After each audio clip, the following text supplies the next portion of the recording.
What a game.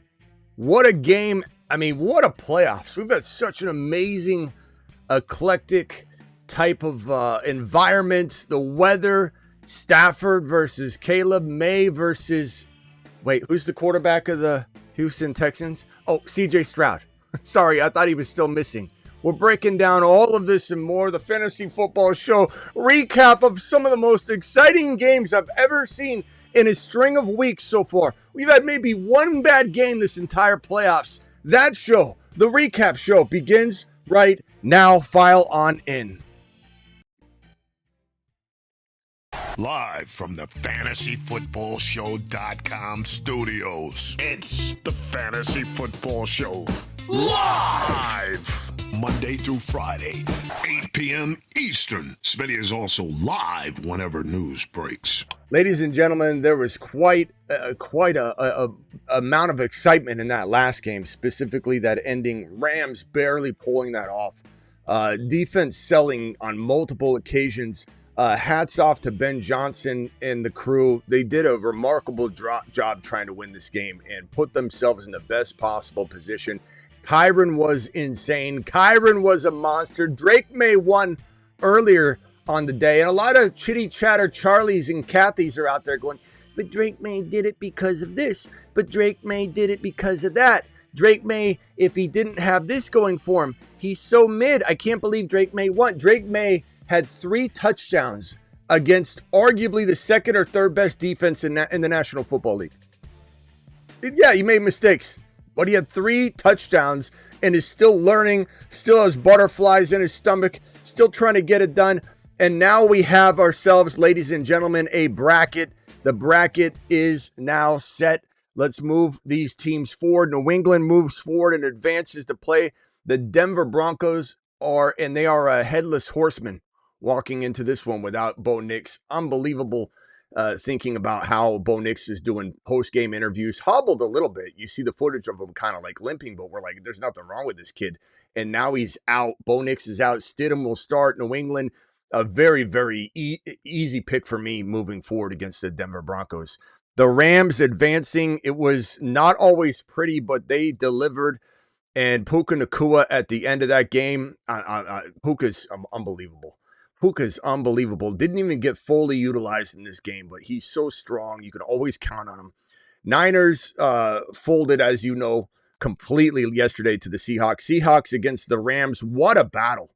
You know, I don't want this to be, as much as I'm rooting for the Seahawks right now, I want to see offensive scoring. Well, you might see that with JSN and the boys and Walker, 3 touchdowns. How about our boy Kyron Williams? How about him? How about him? He's Kyron, he's 7 feet tall, and he knows how to handle a ball.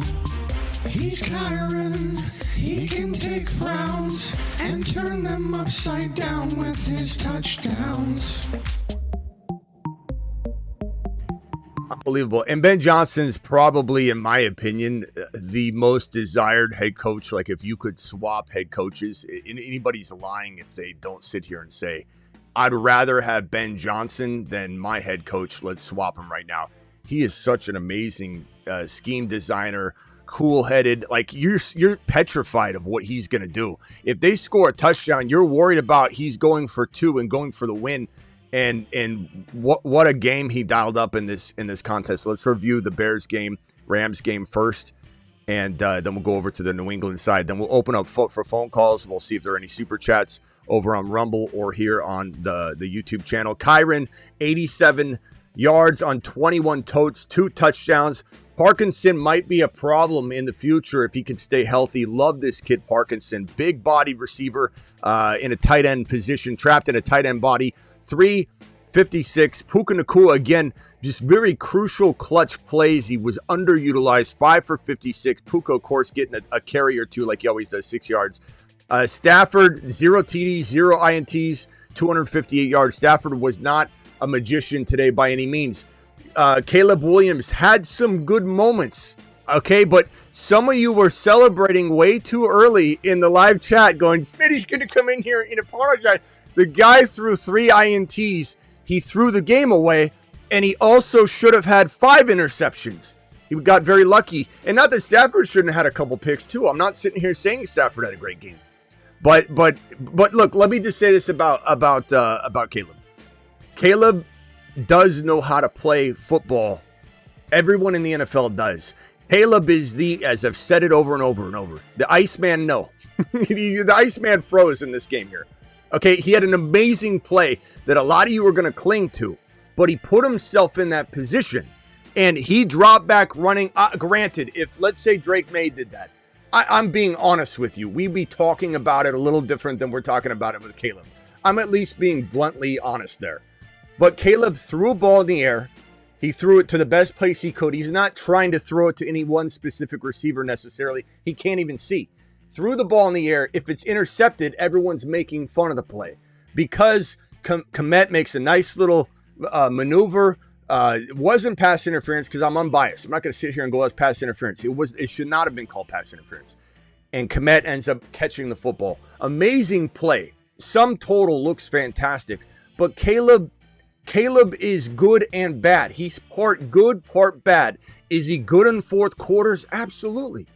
Is Ben Johnson with Caleb turning a good quarterback into sometimes looking like a great quarterback, sometimes playing like a great quarterback, just like Ben Johnson did with Jared Goff? Jared Goff's not an elite quarterback. He played like an amazing quarterback at times. Ben Johnson's the key here, the secret sauce. You take Ben Johnson away. But here's the thing. You can't separate situation from player. I've said that, and I say that over and over and over. So Caleb's going to have moments. Caleb can have a top 7 fantasy quarterback season. Any given moment. That's what Ben Johnson does for you. But Caleb also had a lot of Caleb moments in this game because he ended the game throwing the interception that cost the game and also had 3, should have had 5 INTs. So if you think you're coming in here to get some sort of give Caleb his crown, he's the Iceman, like you're on the wrong channel. But I will sit here and say Caleb, and I say this all the time, Caleb is the toughest quarterback in the National Football League to sack. There's no debate about it. If my life was on the line and I had to bank on a quarterback not taking a sack while 3 or 4 defensive linemen, maybe a linebacker on that, are chasing the quarterback, my pick is Caleb Williams. And I'll give him a standing ovation for that. The toughest quarterback in the league to sack, no question about it. Does Caleb have a cannon? Yes, I'll give him that. Is Caleb good at throwing on the run? Absolutely. How about a third standing ovation for Caleb Williams?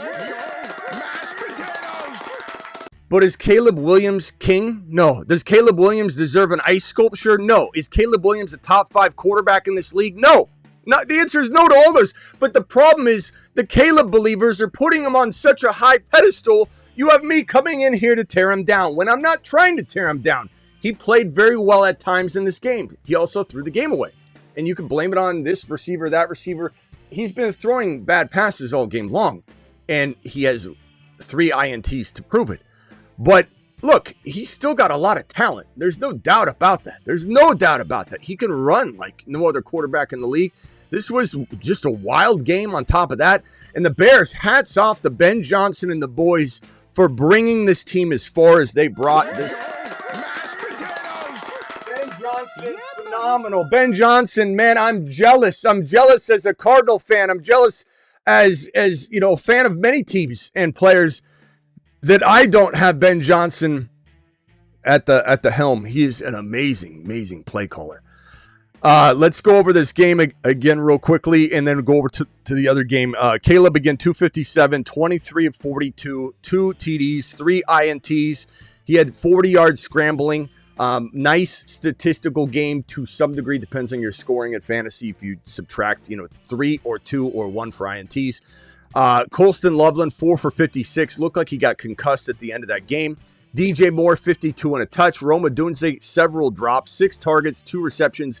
2 or 3 of those were drops. It was cold out. A lot of people dropped footballs tonight, but still, you wonder if they're potentially going to maybe move him in the offseason, and I hope he goes to Buffalo. Kyle Manungai, 4 of 36. Manungai, drop some Mount Manungai emojis, 13 for 36. That 2.8 yards per carry for Manungai doesn't tell the proper story because Manungai was on fire. Manungai was a man possessed, just dragging defenders all around the place.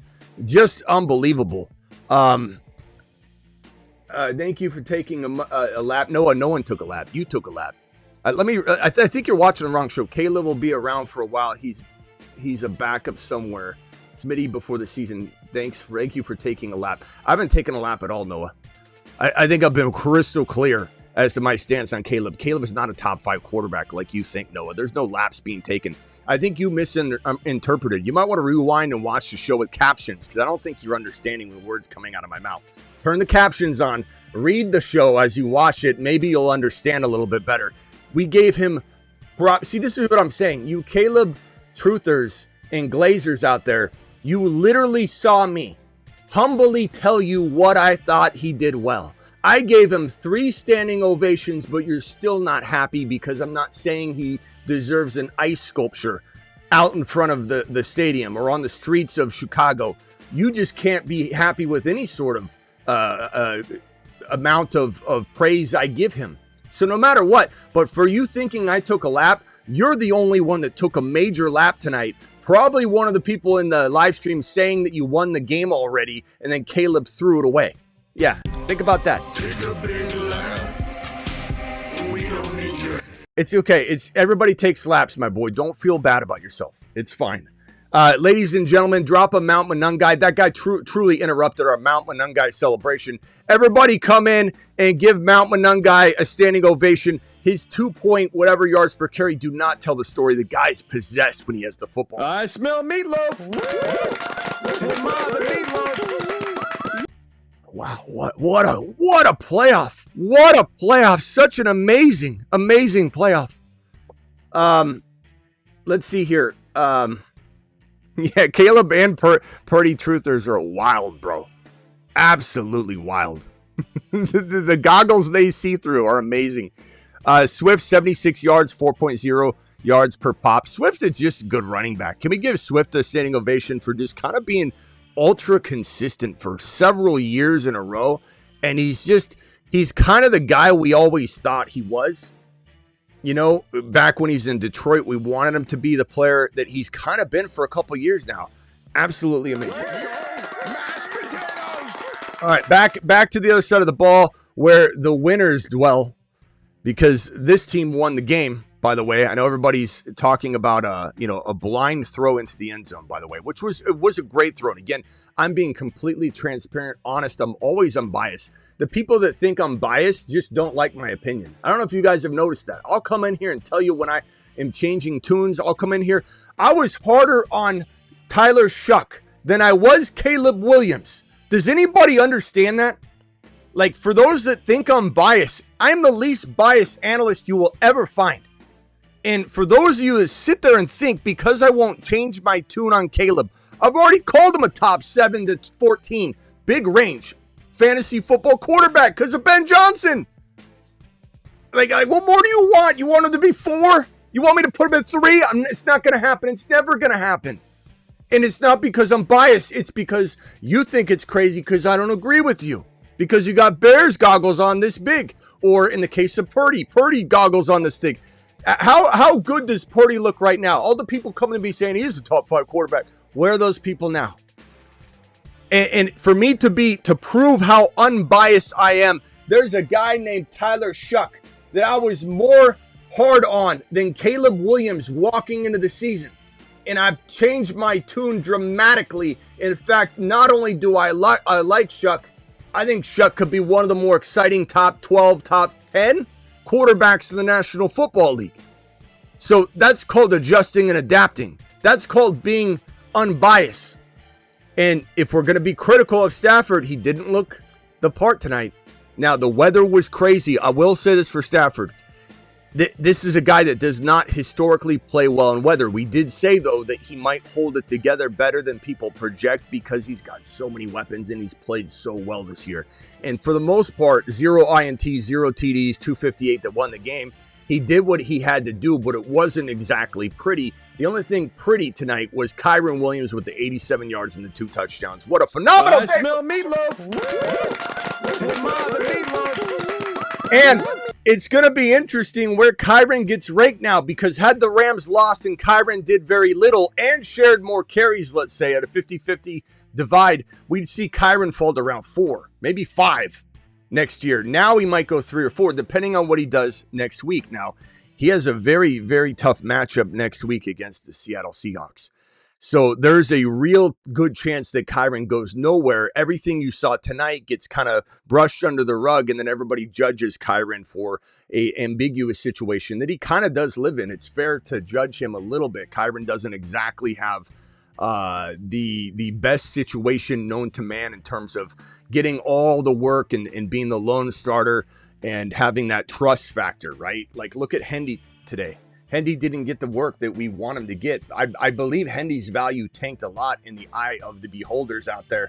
And so that could be advantageous for us, but there is room to be concerned about Hendy's workload. We'll get to Hendy in 1 second. But Kyren, his value will be very interesting in terms of where he fluctuates in the coming weeks and months. Let's go over to this other game. Where's that? I think I have it right here. This is that's the San Francisco game. Where's the other game? Is it right here? There it is. Okay. Let's start with CJ. Who? What's his name again? CJ. He's been missing for so long. I don't even remember his name. Stroud. Stroud. Milk Carton Stroud. Look, this guy's not an NFL quarterback. I'm sorry. And the craziest fall for a quarterback value in fantasy we've seen in some time. Even I was getting on the train. We had the CJ Stroud Rockets, remember? Where it's like Stratosphere.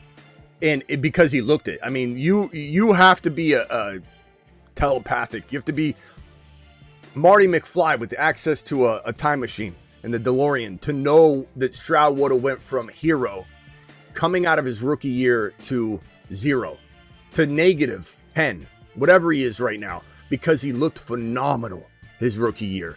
No one could have saw this collapse coming, but it came. The collapse is real. 4 INTs, 1 touchdown, 212.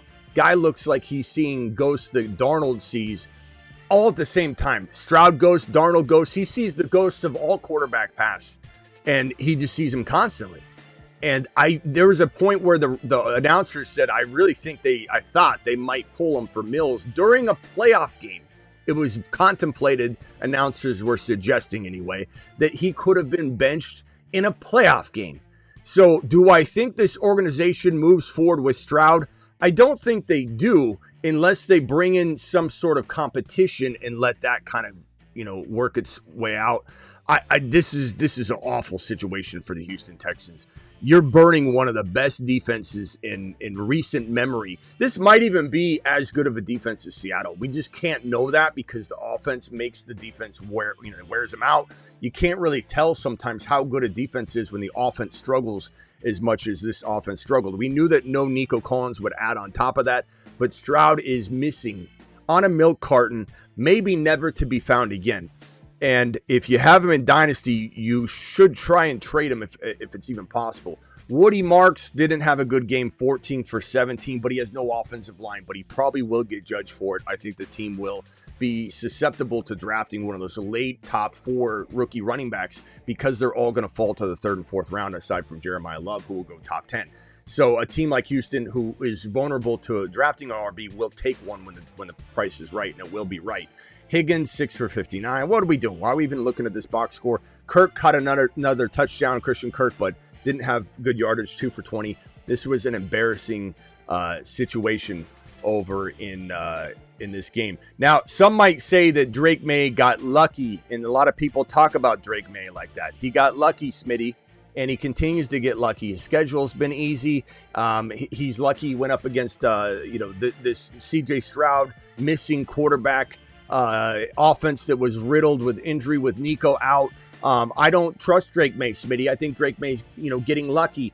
Drake May had 3 touchdowns. Yes, an interception. Yes, only 170 yards. Yes, fumbles and turnovers. And This is the Houston Texan defense that is never, I believe, all year long.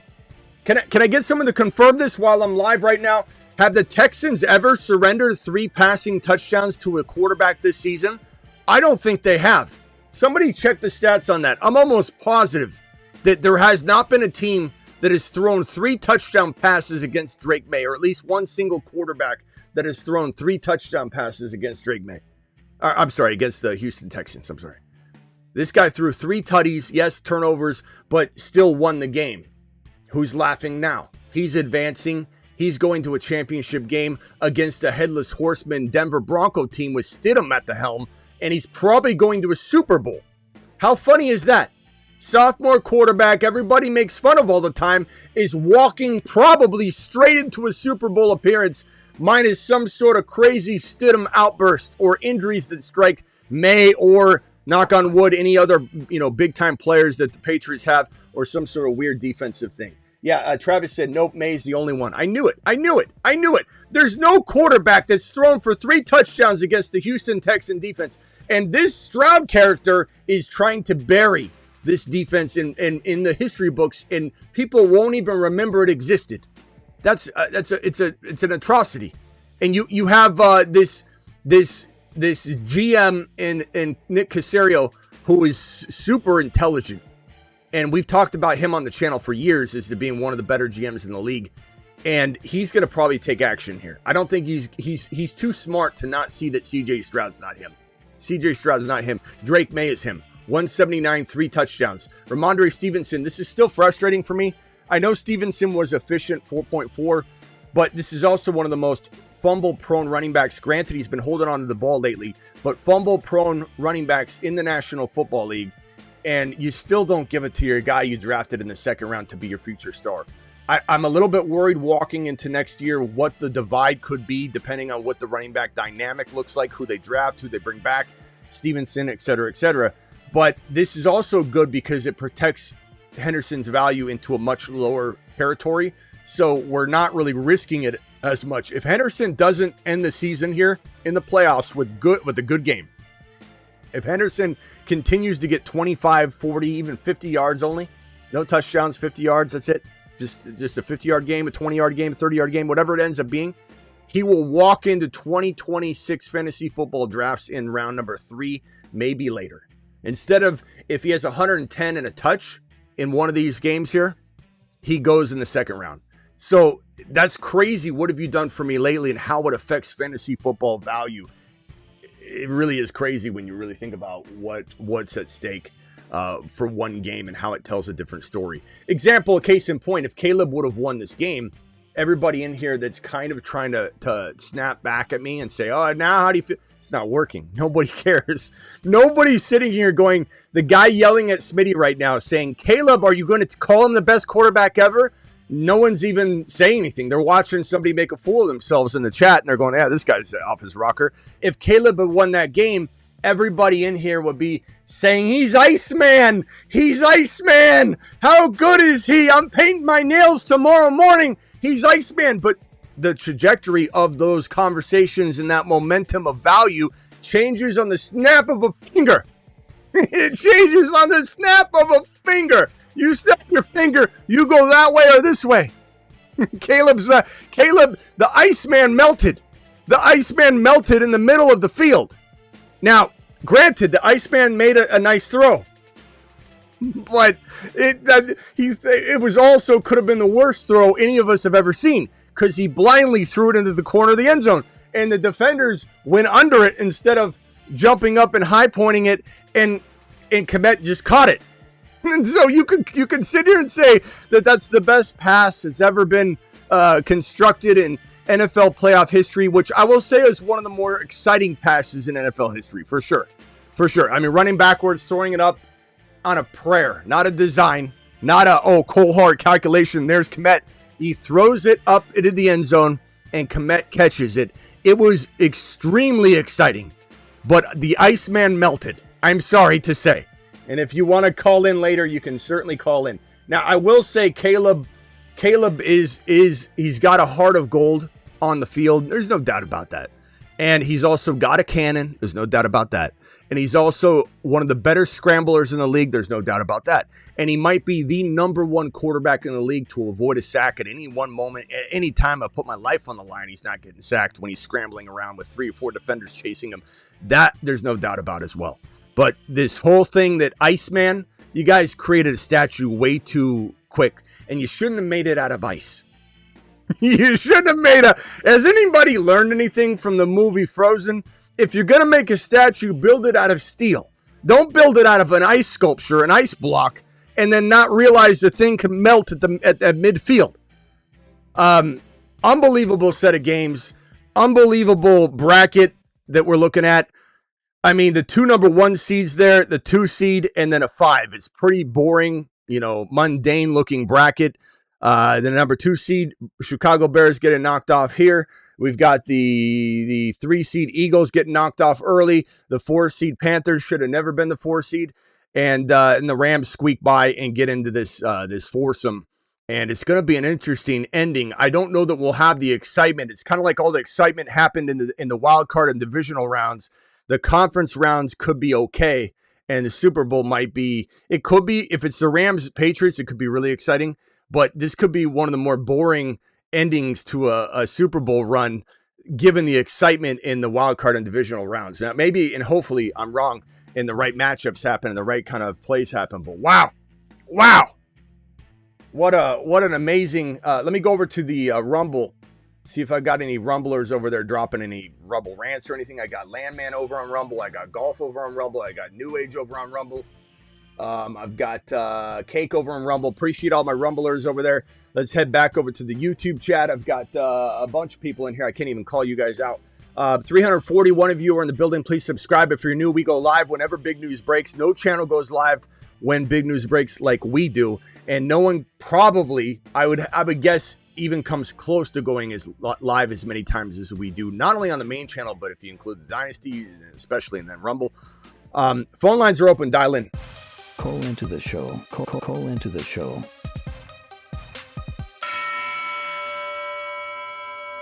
He's the Iceman.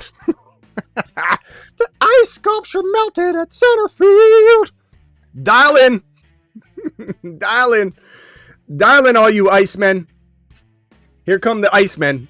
You got Caleb Williams is. You'll see. You'll see next year, Smitty. You'll pay for this.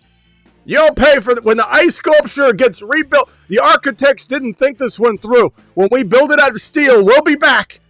We're gonna drop the ice sculpture off at your front door, Smitty. Let me get the phone lines loaded here. We've got Travis on the line. I think New Age on hold. New Age, hold for me if that's you or whoever it is. Go ahead, Travis. You are live, young man. What's up? Congrats. I have to correct myself. I guess Brissett did throw for 3 touchdowns. I shouldn't have listened to the tweet. Did he? Did he?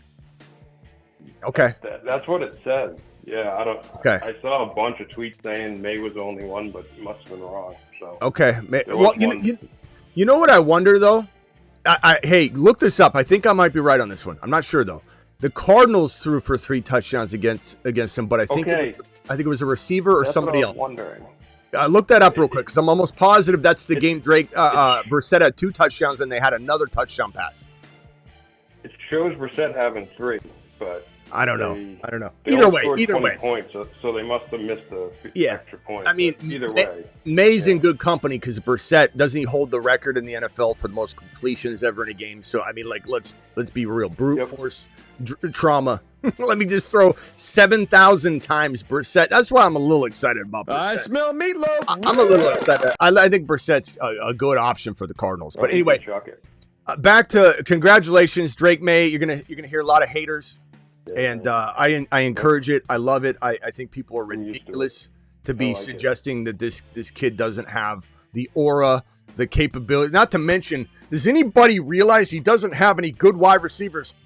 I mean, Booty caught a good pass, and they're all complimentary. You know, even Diggs at this stage, he can play big, but then he can play not so big. And we're talking about complimentary receivers. Mute yourself. I'll be right with you, pal. Just hang tight. So if you get this man a big-time A.J. Brown, it's game over. He's already the number 1 or number 2 statistical quarterback right now without any receivers. You get him someone monstrous like that, you go somehow in the draft, get creative, get aggressive, and go get let's say you get one of the top 2 rookie receivers. Let's say you get Jordan Tyson or you get Carnell Tate or something. It's going to be hard to get a pick for that. But look, this is a team that's going to say, we're here. We're already here. What if we invest just a little bit more? We might have championships for years, potentially trickling in, like one every 5-6 years. This kid has the potential. He's going probably. I'm not going to try and jinx him because the Denver Broncos, who knows what happens, but I very, very, very much am going to totally bank on the Patriots winning this Denver Bronco game with the Stidham at quarterback. This guy's just an inch away from a Super Bowl appearance with no real weapons on offense and his coach mishandling the running back situation every week. So, someone might give Vrabel a lot of flowers, and I do too, but I also think that Drake May and the team is winning, like I say, the poker hand. You're getting a poker hand. You're still winning even though you're playing wrong. You still got the best hand, but you don't even realize you have a better hand. You're going to say, I've got 2 of a kind, and you win the hand, and someone looks at your hand as you're folding, like, bro, you're 3 of a kind, you moron. Like, you're still winning. No one's questioning Vrabel at all because he wins. And I get that, and I understand that, and I respect it. But all I'm saying is once this kid has house call handy completely unlocked with an A.J. Brown or with the Rome Odunze or with the rookie wide receiver, it's game over. He's literally going to be locked into the top 3 or 4 quarterbacks every year for everybody, and he's going to dance in the 1 to 2 constantly for fantasy and for NFL. It's going to be the same. He's not going to be one of those quarterbacks that's 1 or 2 in fantasy, but 4 or 5, and he's going to be exactly parallel in both. If he's number 3 in NFL, he's number 3 in fantasy. It's going to translate. But go ahead real quickly on both games on Caleb, and then I'll go over to the other callers and come back to you. But go ahead and speak your mind real quick for a minute or 2. Yeah, well, just quick on the game that just happened. I mean, it's exactly what we talked about. Let the Bears hang around, and something will probably happen. And Caleb made that happen. You have to give him credit for that. Sure. Well, but at the same time, just like against the Packers, the Rams folded. So it's kind of hand in hand. But, when you take advantage of those situations, you get credit for it. So yeah, I mean, Caleb certainly did the best he could in certain situations, and then he did fold too. He did also fold. But you can have 3. I think your best point is that right. He puts him in that situation. Yeah, he put him there. Ben Johnson puts him there. Yeah, Ben Johnson puts him there, but Caleb is the tool Ben Johnson's using, and it's working on in a lot of ways. Because Ben Johnson's so good. Again, you take Ben Johnson out and give him even, let's just say Stefanski, who's going to Atlanta. You throw Stefanski in the head coaching role in Chicago, they're a loser team. They're a loser team again. Caleb's not doing any of these things. Like, Ben Johnson is perfect for Caleb. And again, you can't separate that. Ben Johnson's there. So we now have to judge Caleb, and we can't come up with excuses and say, well, it's only because of Ben Johnson. It is what it is. But still, he is not a top 5 quarterback that everybody keeps trying to anoint. He had 3 INTs and lost this game. The blind throw in the end zone, it was an amazing play that will go down as one of the most exciting plays in NFL history in a playoff game for sure. But, he's literally got wide open receivers. The Packers and the Rams both folded on defense. And Ben Johnson and Caleb Williams did very smartly. They smartly took advantage of it and executed for the most part. And at the end of the game, the Rams win this game. But go ahead. Just quick, I was just going to say, Ben Johnson deserves all the credit. He's awesome, for sure. But love him. He left 9 points on the field there that game, going for it on 4th down. True. And that's something he does way too often. Yeah. And I agree. And a lot of these coaches do it too. I mean, McVay made mistakes by, instead of throwing it on 3rd down, burning 7 seconds instead of going for the dagger and just getting 1st down. They, whether it's playing scared or too aggressive, they I think points when you can. I think you're making a great point because in the Patreon we said this a couple times. I said Ben, like the game's potentially on the line here for Ben. going for it on fourth down again when they could have had 3 points at the beginning of this game. And it would have been 7-3. And then, like you said, it would have been an easy call to go for another 3 to make it 7-6. They ended up scoring a touchdown, though. So it was 7-7 or whatever, or 7-10 or whatever. So he ended up kind of bailing himself out on that. But at the same time, he still could have scored that and had 13. You know what I mean? Like, or had 10. Could have been 10-7 Bears if he had gone for 3 the first time. Right. And so, like, and then at the end, like, he'll go for it no matter what. It feels like Campbell, I don't know if Campbell rubbed off on him or if he rubbed off on Campbell, because right. They're both exactly the same on that. It's reckless, fourth, and abandon. It's like, why go for every single timeout? You got to be strategic with it. At the same time, though, I will say that I am more petrified if I'm whatever fan base is facing him. I'm petrified when Ben scores and he's got the option to win or lose the game on a 2-point conversion. As a fan base, you're sitting here going, this is the worst person on the other side of this, damn it. I don't want Ben Johnson going for it on 2. So you definitely, it's like a double-edged sword. You're going to win some, you're going to lose some, but Ben certainly could have lost the game himself, like you said, going back and looking at that for sure. But wow, what a game. What a game. The Bears got very lucky on that throw, regardless of how exciting it was. And again, if Drake May or Josh, let's use Josh Allen, because Josh Allen's like my favorite quarterback ever. And I was devastated. Bills lost. I as you know, I'm a big Bills fan here. If Josh Allen had made that throw, I'm being completely honest and transparent, I would be in here talking about how amazing it was. I'm just being honest. I'm a human being, and there's going to be some subjective way you look at this. I would be arguing. Someone would say, "What if Caleb threw that?" I'd probably be saying something like, "Well, Josh Allen's earned it. Josh Allen's been good this long," and I'm admitting that. But if you really break it down and you look at what Caleb's doing, he's running back and he throws it, unbelievable, because the game's over if he doesn't try to find a way to throw it toward the end zone. So all of that is Caleb. That's great. That's fantastic. It was an unbelievable decision. He put his team in a position to maybe win this game because he decided to keep, running backwards, and he throws it into the best spot possible. Now, Aaron Rodgers has done that. And to be fair, JD5 did that against Caleb in that game, JD5's rookie year, where he just blindly threw it to the right spot, and we praised him for it. So I'm trying to be completely transparent, honest, and unbiased by saying we should be saying Caleb was as heads up as you could get in that situation. Bottom line. But it was a very, very Green Bay Packer defensive type of thing that the Rams did in that exact situation, the same way the Packers. I mean, you look at the way Ben Johnson ripped apart the Packer defense at the end of that game, advanced over to this game. The way he was able to be surgical and allow and put Caleb in positions to do what Caleb can do well, especially in the fourth quarter. Caleb does have that sense of he can definitely fold like he did tonight under pressure, but he also can strike. Like he has an equal, kind of ability to do that.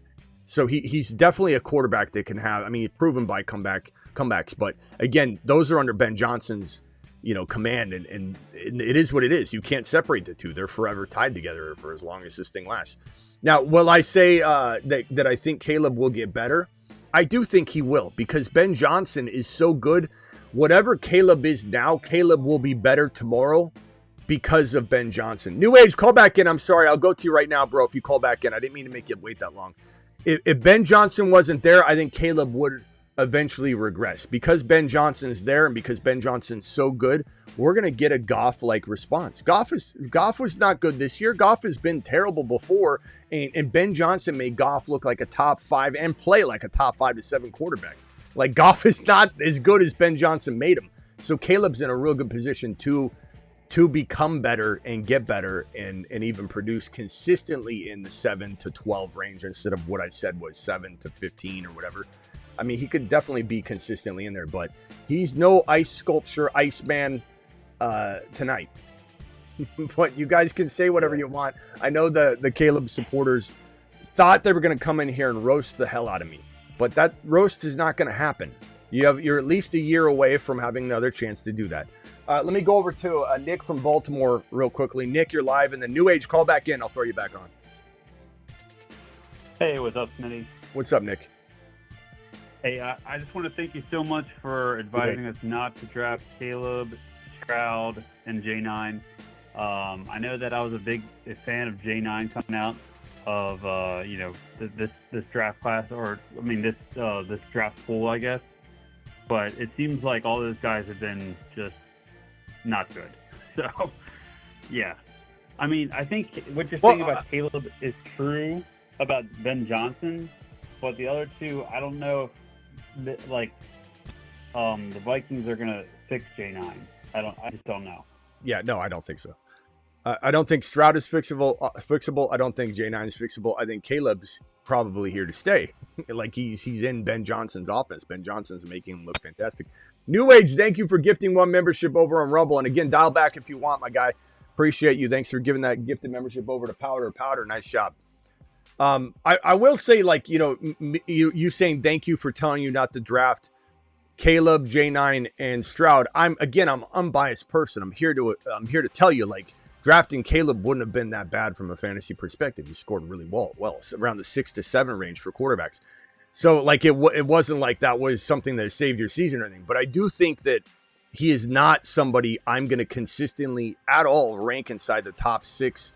Probably won't even be inside my top 7 QBs really anytime.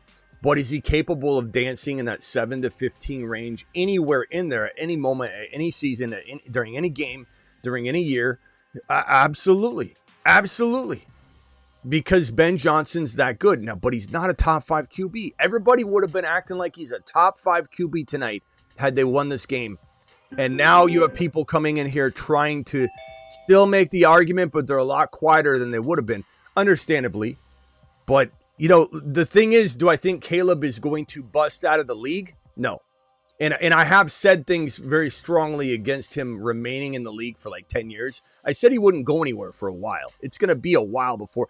And now I'm saying that with Ben Johnson, how good Ben Johnson is, that part might be wrong. We might see Caleb remain with the Bears for years and years and years, and then really try and build around him and do a pretty decent job because Ben Johnson's that good. So if anybody wants to say, Smitty, you're wrong.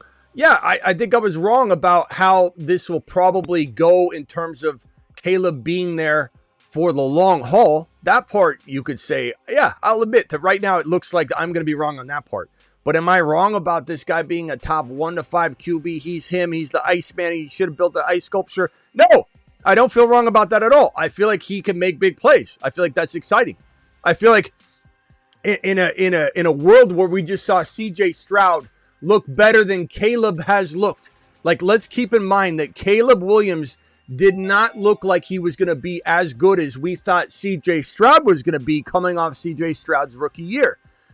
Caleb Williams, can we admit that JD5 looked like he was going to be the best quarterback to ever grace fantasy football coming off of his rookie year? So you got to be careful before you start saying things like, this quarterback's locked into this, because we see him go 1 year big and the next year home. So that's all I'm saying. Yeah, ice sculpture, it should have been made of steel there. Otherwise, the ice is going to melt. You got to know that. And then I got New Age Outlaw real quickly. Hold on one second, Nick from Baltimore. Let me go to New Age real quickly. Caleb's wide receivers drop, plus he holds the ball. Hendy. Yeah, hopefully Hendy gets at least the lower value, that we can bake that risk of what do they do with his workload next year into the ADP. Or if he explodes, then we'll all feel comfortable with it anyway. So either way, it should be a win-win for Hendy, but certainly disappointing right now not to see him get overfed. New Age Outlaw, you're live. Yeah, just had a quick question you or Travis probably could answer. On Drake May, I actually was impressed on what he pulled off, and against some edge rushers, that was pretty impressive. Did Brady, his sophomore year, start his legacy? What was the question? Brady what? Did Tom Brady win the Super Bowl his sophomore year and start his legacy? Tom Brady, like Kurt Warner, started immediately. Yeah, It was technically his second year. He only got into Yeah. one game, though, his first year. Yeah. Second season, essentially. Second year, right. Okay. Yep. So then I can see, because I'm hoping for a New England, Seattle. I think that would be a great Super Bowl. Yeah. That's all I was wondering, if that was still it. But I was impressed by, the receivers catching. I was impressed. That defense. Drake May, like, there's a big difference between Drake May and Caleb. Like, if you put Drake May in Chicago, you would have, I think, a better outcome than you have with Caleb. Yeah, May doesn't have the weapon. He doesn't have near the weapons that Caleb has. And look, the defense. Loveland. I know. Moore, Burden. It's going to be unreal when Drake May gets weapons. Just wait. Just wait. Any doubters out there, just wait. You think Caleb's better than Drake May? Just wait. Just wait. All right, I'm all in on Drake May next year. I'm with you guys. It took a little bit of convincing, but I'm with you. Well, let's see where his ADP is too, though. Like, let's say he goes out and has like 2 monster games, wins the MVP. He's going to cost a little more, and so we just have to monitor ADP. Because, like, when Joe Burrow signs a new contract, he's more expensive in fantasy the next day because everyone's like, well, if the team loves him that much, he must be good. I'll draft him higher. And people are fickle. So we do have to monitor where his ADP is, but he's certainly the man, bro. I want Drake May and specifically Josh Allen. Josh Allen will be my number 1 drafted, probably quarterback for sure. Maybe one of my top 3 or 4 drafted players next year. Because I think people are going to, especially off of the way that the game ended, even though he did well, people don't remember that. They remember him crying at the podium, which, let's be honest again, too. If that was Caleb crying at the podium, you think you would ever hear the end of it from me? And so I'm an unbiased person. It was a little wild. I got to say, I think he's earned some latitude on this, but I can understand why somebody might not like the way that all went down. But, some people are okay with that emotion after the game, too.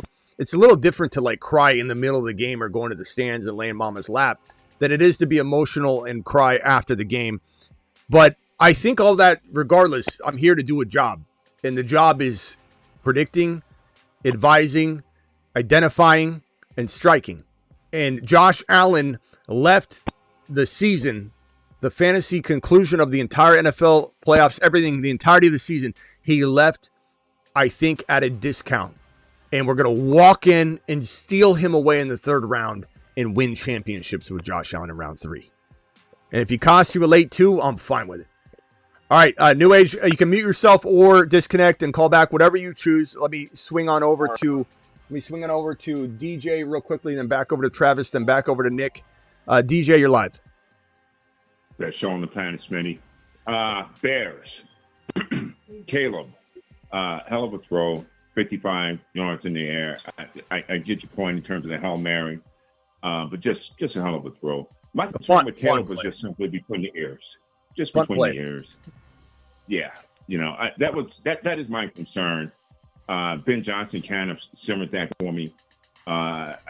He's a top 10 quarterback in fantasy, just my opinion. Well, he finished we're in 7 to 14 any given season. Yeah. Any given season. So it's fine. There. Yeah, definitely. I don't mind that. Drake May, wax poetic. I can't, say enough about the young man. Him getting a number 1 receiver, I don't know how that will really. I mean, that's going to help his numbers, but I think the idea is to win chips. So a number 1 receiver, definitely ball out. Definitely want to have him, but he'd still be a top 3 QB. You know what I mean? I think you just need see Josh Allen, for example. He needs a receiver to help lift him. He's not going to be able to keep doing this, or nor should he have to. That's the problem that Josh Allen has continued to have. In terms of the earlier game with the Houston and CJ, I think they're going to fire his OC. That's not to take anything away from your point about CJ's capabilities, etc. But he was shook. And props to Pat's defense.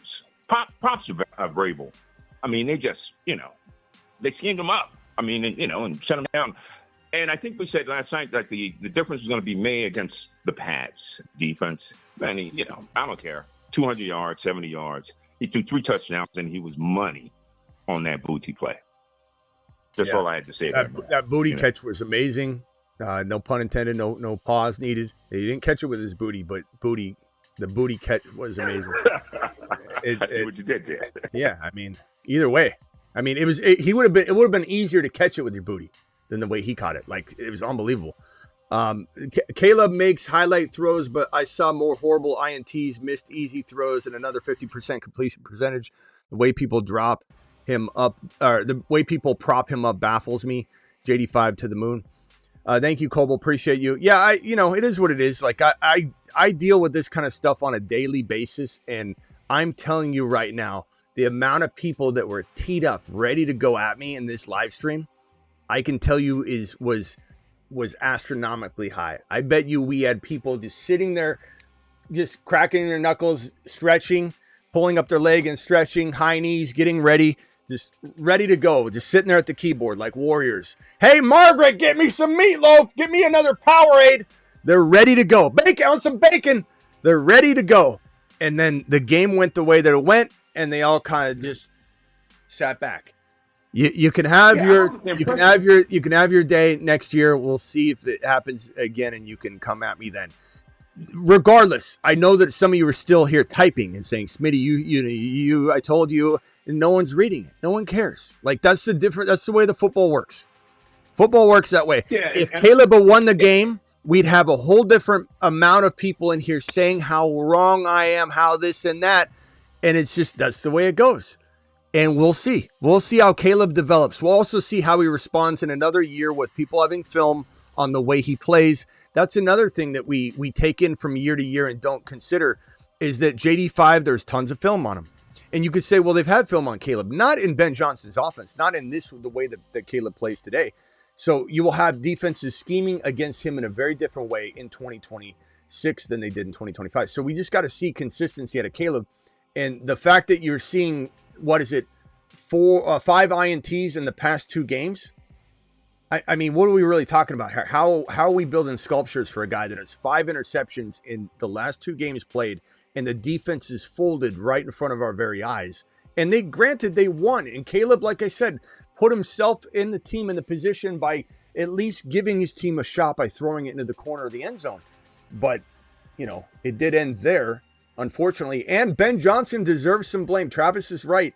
Ben Johnson's him for sure. But Ben Johnson may have also lost this game by not taking the points when it mattered, because this was going to be a 10-7, 13-10, maybe 21-20 type of game. It could have gone in any one of those directions depending on how the weather went worse or got better. And you got to take 3 points in this kind of game. You have to. And Ben went for it, missed. Unbelievable decision. And then he was forced to go for it the next time. And it just doesn't necessarily work out when you're in this kind of weather too, especially with a mistake-prone quarterback like Caleb too. Caleb's very good when, if you've noticed, when his back is against the wall, it's 4th down, he's scrambling, and there's nothing else but this play. It's different when it's 3rd down or he's in the pocket, and it's crazy how he plays, and he plays really well. He plays really well outside the pocket. And there really are no quarterbacks that throw better than him on the run right now. I'll give him those flowers too. But that's only going to get you so far when defenses start scheming around it the next season. So Caleb's got to improve as a pocket passer. And there's also something very negative about constantly throwing on the run and always holding onto the football. Look how Kyler Murray went up. And you can't say Kyler Murray wasn't ranked as high as Caleb is right now. Kyler was probably ranked higher in a lot of people's eyes at the height of his career. Look how Kyler's career has dwindled away. You can only do so much when all you do is throw outside the pocket, or you're holding onto the ball way too long and making all these miraculous plays and all these highlight reel plays, but you're making them because you aren't letting go of the football. So it'll catch up to you at some point. Either you get injured and everybody says, well, it could have been great if you didn't get hurt, or defenses start to figure you out the next year. Everyone's got a whole year of film on Caleb scrambling outside the pocket. How are you going to contain him? So we'll see what happens. Go ahead. Actually, DJ, one final thing, and then I'll swing back around. You can stay on hold, though, or on mute, but go ahead. Yeah, I'll just mute. I'll hold on. I was just going to jump in with a handy comment, but I'll hold on. Okay. Let me go back over to Travis, then back over to Nick from Baltimore. Go ahead, Travis. So Drake May, he does have to learn how to protect the ball and, like, you know, quote unquote, learn to live another day by either, you know, throw it away sometimes or take the sack more than anything. But I will say, you could 2 for sure, if not 3 of those fumbles were 100% on the line. And looking forward, granted, I don't think the Broncos get after the quarterback like Houston does. They're more of a, you know, all-around really good offense. But that's a concern if the line can't clean that up. I mean, I said it since he was drafted, and I really like Will Campbell. I like him as a guy. I like, you know, the way he plays, and I think he's a good player. But he gets blown away by, like, very good pass rush. And you saw that today. He can't handle it. And so they need to either get him help and, you know, draw some things up to get another guy over there, or they're going to have to move to guard eventually. That's for down the line. But it's just something I noticed. It was really apparent today. I think anyone could have seen it, but I've been noticing it. Yeah. Super chat here and that's from... going to be worrisome against Seattle. You know, if Caleb they would have got Broncos, eaten alive by the there, Seattle Seahawks. Caleb would have gotten eaten God. alive by the Seattle Seahawks. Like, if he had advanced, it wouldn't have made much of a difference. I mean, there would be a lot of people in here tonight, like, planting flags and saying this and that. Now they're kind of, like, quiet. It's falling on deaf ears. But Seattle would have eaten him alive. I think the Rams are in trouble. What I saw tonight with the Rams, if they don't get the ball to Puka Nacua in a much different way. Now, the weather could be a big factor, obviously. But the Rams need to, if they can get Puka the ball and get Puka above 100 yards and like 8 to 10 catches, then I think the Rams will win the game. But if they can't get Puka in that territory and the Seattle Seahawks just continue to make the Rams tonight look like the Bears continue to make them look, which is saying something because the Bears defense has been pretty leaky all year, even though they've led in specific categories like turnovers and interceptions. They're very opportunistic defense for sure. And Allen might get a head coaching job because of his final late, stretch performance, which is crazy that coaches can do that. They can have a defense that looks very, very bad for a majority of the year, but can lead in certain categories. But then he did really well in the fourth quarter against Green Bay. And then he finally applied all of that technique and knowledge to this game, did it the whole game long. And now, essentially 5 quarters might land him a head coaching job. We'll see. Dennis Allen, we'll see what happens with that. I don't know. Maybe he won't get one. But the fact that the Green Bay Packers, their defense was so bad and their coordinator is getting looked at for head coaching jobs. Are you out of your mind? This NFL is strange. The Shell with the super chat. If Swift ran for the pylon and scored instead of hurling at the 2-yard line like an idiot, I would be in first in primetime Palooza draft today. Shaking my head in 21st. Still made it over $500. I'll take it. Thank you, Shell, for coming in and dropping a super chat. Appreciate you, my boy. You're the man. Appreciate you being here too. I love that the Shell found us. We've had a lot of people find us lately. And he's one of them, so we're glad to have you here as a part of the family. Make sure, Shell, you're on the Patreon. The Patreon is a 24/7 live chat group, and you will have the time of your life over on the Patreon because it's 365, 24/7 live chatting. All right, Travis, anything else real quick? I'll put you on mute. Go back over to Nick from Baltimore. No, go over to Nick. I'm good. All right, hold on, Nick. 1 second. Let me merge Rock Out in. Let me go to Rock Out real quickly. Nick, let me hit Rock Out real quick. Rock Out, you're live, and then I'll put you on mute, and then I'll go over to back. Yeah, when it comes to the Bills, would it be fair to try to fire McDermott? There's the Patreon link. Fire McDermott? I would. I don't think they will, though. I don't know. It's like they get to the same spot and they can't get past, and then he's got to go before the quarterback. They're not going to get rid of Allen. Yeah, maybe not. I don't know. Hard to say. I think what they need to do is give, and I don't know how much control he has over this, but give Josh Allen and A.J. Brown, or specifically a free Mike Evans, because you're signing him. I'm not saying he's financially free, but you don't have to trade draft capital like you would with A.J. Brown. Go sign Mike Evans, who's one of the top free agent wide receivers to go get in 2026 offseason football. And I predicted that might happen. I think Josh Allen might get Mike Evans, A.J. Brown, Rome Odunze, one of these wide receivers. But if Mike Evans lands in Buffalo, you watch out. If Evans can stay healthy, that is, which is a question. But let's give him a receiver, then let's judge everybody. I think that the Buffalo Bills, I'm torn on it. It's kind of like the Steelers. When do you make the call? You keep being competitive, playing amazing, but you're never getting over the hump. But they haven't done a good job. Now, you could say he's failed in draft picks if this whole staff is responsible for the Keon Coleman pick and how that's gone. And they progressed him so badly. It wasn't like Keon Coleman was even given. Now, he's been trashed lately. I agree he's failed. But they didn't even give him a fair chance. And I don't know. I feel like they underutilized Kincaid, or they have for years. He had kind of a good year this year, so we're excited about that. But you need to get a receiver. It's so easy. I feel like it's like going into a race as a race car driver, and you continuously don't put a good engine in your race car. Or if you want to say Josh Allen's the engine, you have the best engine, the best body, and you keep giving him the worst tires in the game. He has no tires. They're all bald. And you send him out there. You don't even have a pit stop. You just keep having him drive around on these bald tires all the time. Like, that's what it's like. And so if we're going to judge everybody, and I don't mind judging them, and maybe their decision-making has partly put them in this position. Like I said, how much how much is Keon Coleman, how much fault is that on this guy, that guy, whoever we're talking about, offensive coordinator, coach, GM. But at some point, you got to give Josh Allen these weapons. Or at least one weapon. One weapon. Something. And not a mediocre weapon. You know, I'm not even talking about like a Wandell. I like Wandell, but not Wandell. Give him a bigger name wide receiver. I'm tired of these Band-Aid trying, let's give him this. Let's bring in Amari Cooper. Give him a weapon. A big time weapon.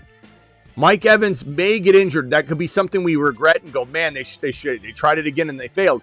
But I would like to see it. Give me Mike Evans. Give me at least an up and coming Rome Odunze, or something. And even that might be questionable to some people, and I'm fine with that take if that's your take. But give me Mike Evans or give me A.J. Brown. Give me, Pickens is there for the taking. You offer enough money. He's going to hold out until he gets the money you're offering, and then Jerry's going to trade him on the tag. I don't know. We'll see. But are the Buffalo Bills smart enough to do that? I don't think they are. I don't know. We'll see. That's the problem.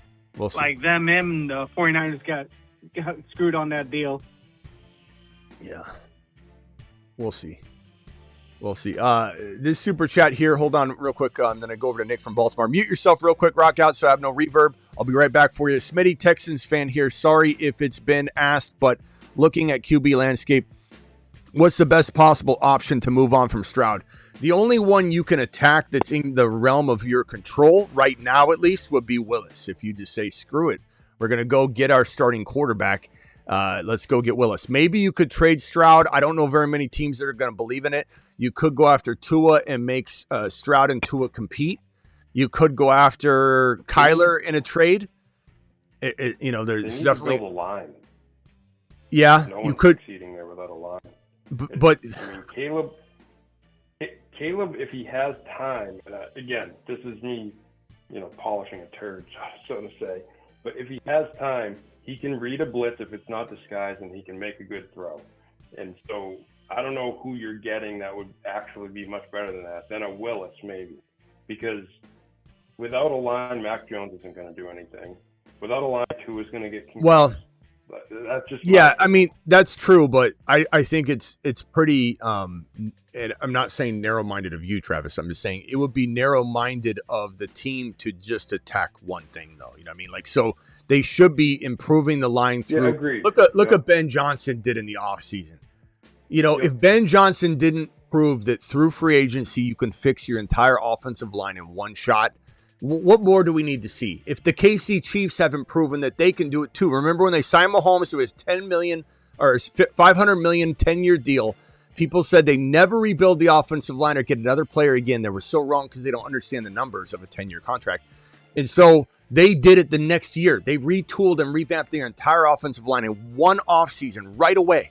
So if Ben Johnson and the Chiefs haven't proven you can do that through free agency alone, I don't know what to tell anybody anymore. And Caserio is the one guy I think that could get that done. So I agree with you, but I think you get Willis, you improve the offensive line at the same time. I don't think you improve the offensive line and bank on Stroud. And you also have this defense that's only going to last so long. And they're making them a blip on the radar. Nobody's going to remember the Houston Texan defense in 2025. They're not going to do the year of the Texans. It's like you need to have a core. So Kyler, Willis, Tua are really your only options right now, and you make them compete with Stroud, I guess. But I would trade Stroud to a team that might be dumb enough, but I don't think there's a team dumb enough. I don't know. Watch my card. Hard to say because he's still cheap, right? So yeah, maybe someone would take a flyer on a rookie contract still. So I guess we got to put Houston on this list right here of landing spots. Yeah, that'd be the only. I guess that's the only reason why too is because Stroud obviously is not getting an extension as we stand now. So Houston is a possibility, because they could decide to turn the page, like you said. Yeah, he's anybody that still believes. You make a good point about Caserio. Caserio could do that in an off season. Yeah, Nick Caserio is the one GM that can do exactly what Ben Johnson, you could say Ben Johnson did in one offseason. And I'll admit, I was a little critical saying that they're bringing in some potential damaged goods. You got a guy from KC that KC was giving up on, and you ask why. I wonder why they're giving up on him. Is he why? Like they were going nuts in the offseason. They completely retooled the offensive line. If there's anything to suggest about the Chicago Bear team is that, yeah, it's, their offensive line and just the way Ben Johnson was able to execute. Like there's times where Caleb's got literally like 9 seconds. He's just sitting back, holding onto the ball, holding onto the ball, 9 seconds in the pocket, and then he runs, 5 or 6 seconds, to the right, left side of the field. But that offensive line literally, and the one impressive part is usually when you hold the ball, and this was a stat last year, Caleb Williams was, his offensive line was ranked, I think, according to a lot of people, to be like one of the bottom 5 in the league last year. They weren't, because you only calculate offensive line stats up to a certain number of seconds. And then after that certain number of seconds, the fault goes on the quarterback if there's a sack or there's any kind of negative play. So the offensive line numbers for the Bears were actually more middle of the pack or early 20s than they were at the end of the road, because Caleb just holds onto the ball. And the more impressive thing about this offensive line is not having more penalties when your quarterback is literally making you continue the play. That's when usually teams have a lot of penalties. So hats off to Ben Johnson, man. What an offensive line he's built, considering, and what a team he's revamped and retooled in one motherfreaking year. Like it will be exciting to see what happens. And this doesn't matter if Caleb's in there or if Caleb got injured, like he hurt his hand tonight, and if he went out. I think you insert a Bajan in there, who I think is really well fit for this offense. The Bears would still win. I think the Bears would still look really good because Ben Johnson does that. It's his system that is the well-oiled machine. And granted, it's going to play better with a good quarterback, with a cannon, with the ability to run. But no matter if it's Bajan or Caleb, it's going to function. Like, that's how good Ben Johnson is. Like, Bears fans should be excited. You've got the right guy. Even though he might have lost the game tonight, Ben Johnson, maybe. Just real quick, someone in the chat said, couldn't you see Stroud, the Jets taking on Stroud? Yeah, I could. I could. That's a good point. The Jets. We're going to trade for C.J. Stroud. He's good, right? He's pretty good, right? Quarterback. He's a young guy. Still young. He's a young guy. He's currently looking pretty good, right? All right, Nick from Baltimore, you're live. Hey, I just wanted to also point out that Joe Brady also interviewed with the Ravens today as the head coach, for the head coach position. Yeah, 4:30 was when that tweet went out. Yeah. We're really hoping for the Bills too. Yeah. I mean, we're really if they lose, if Josh Allen loses him, how much does that change everything? And how much does that improve Lamar? You know, does Lamar I think it's good for Josh Allen. You're saying Joe Brady, like a loss of Joe Brady means Josh Allen regresses or something. I don't know what you mean by that. Bring back Dable. Like Joe Brady's okay, I think. I want an OC. I want an OC that is willing to throw to just one guy if they get a good guy, like a dominant receiver in there. And part of that's going to be on Josh Allen. Smitty's. Yeah. I was just going to say Smitty's made the point. That's on Josh Allen too. But if you get an OC in there that's preaching that and that's his offense, then maybe we have a chance at seeing him, hyper. Yeah. There's certainly an OC that could draw up a lot of design plays and say, hey, this one's going to, so-and-so. Like, you certainly have that capability. I think Kyler has a lot of that instilled in the Cardinal offense that people don't understand. Because Kyler will make comments that indicate that.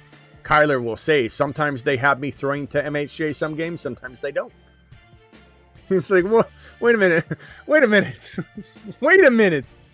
I haven't believed in scripts at all or any rig type of conversation, but are you telling me sometimes your offensive coordinator, Petzing, or head coach Gannon has you throwing to MHJ some games and not other games? How are you not going through a progression, Kyler? Is it literally in the huddle he can't see? And he goes, I can't see over the line anyway. Blue 32, this is going to MHJ. Blue 32, this is going to Trey McBride. Like, are we really designing every single play for Kyler? And nobody talks about that little mistake in speaking that Kyler revealed one time. Nobody ever says anything about it. I always wonder, like, what in the hell did he mean by that? Is he truly admitting he doesn't go through a progression tree at all?